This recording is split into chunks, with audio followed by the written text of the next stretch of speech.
Hello friends, कैसे हैं आप सब। आज मैं एक बहुत छोटी सी कहानी के साथ में आई हूँ और ये काफ़ी समय पहले की बात है।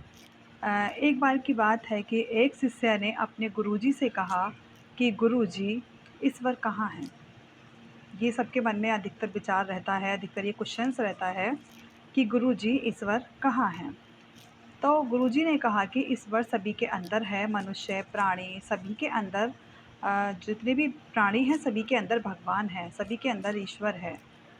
तो शिष्य कहने लगा, अच्छा मेरे अंदर भी ईश्वर है? कि हाँ, तुम्हारे अंदर भी ईश्वर है। अब उन्होंने देखा कि रास्ते में जो था एक हाथी दौड़ा हुआ चला आ रहा था और जो महावत था, जो हाथी को चलाने वाला व्यक्ति होता है, जो हाँकता है, वो उसके पीछे-पीछे दौड़ा आ रहा था। तो वो ये बोल रहा था कि हट जाओ, रास्ते से हट जाओ, हाथी पागल है, हट जाओ, हाथी पागल है। लेकिन जो थी उसकी बात किसी ने नहीं सुनी, कुछ लोग हटते जा रहे थे।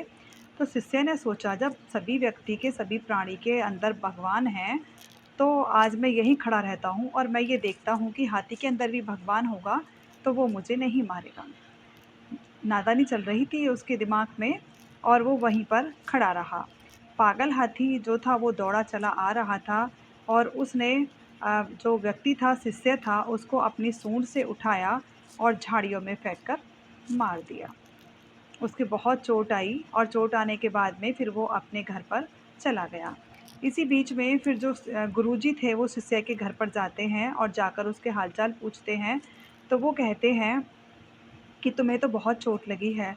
शिष्य कहता है, गुरुजी आपने ही तो कहा था कि हर व्यक्ति के अंदर जो क्या कहते हैं भगवान होता है, ईश्वर होता है। तो मुझे लगा कि हाथी के अंदर भी ईश्वर होगा तो वो मुझे नहीं मारेगा।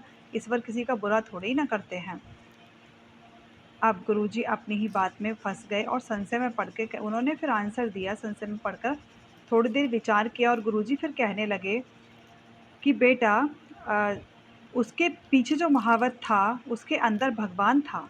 आगे वाला तो दौड़ ही रहा था, लेकिन जो भगवान थे, ईश्वर थे, वो महावत के अंदर थे, जो सभी लोगों से ये बोल रहे थे कि हट जाओ, रास्ते से हट जाओ वरना ये हाथी मार देगा।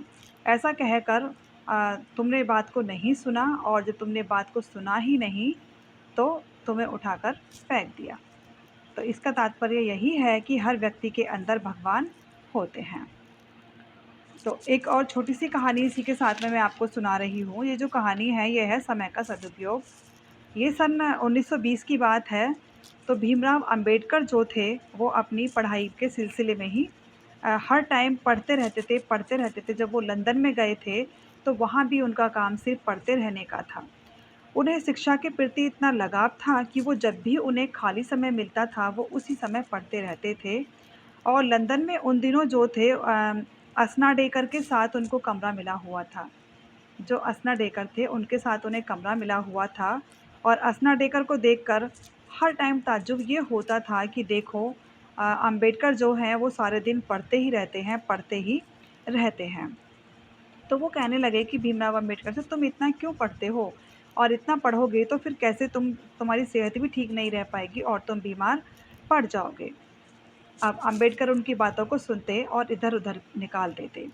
इसके बाद में ही फिर एक दिन उन्हें, जब वो रात को 12 लगभग 12 से 2 के बीच का समय था, तो असने डेकार्ड जो थे वो उठे।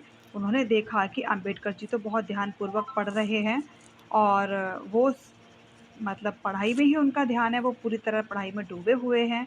तब वो कहने लगे कि आप अम्बेडकर सो जाओ, काफ़ी समय हो चुका है, काफ़ी रात हो चुकी है और तुम सो जाओ।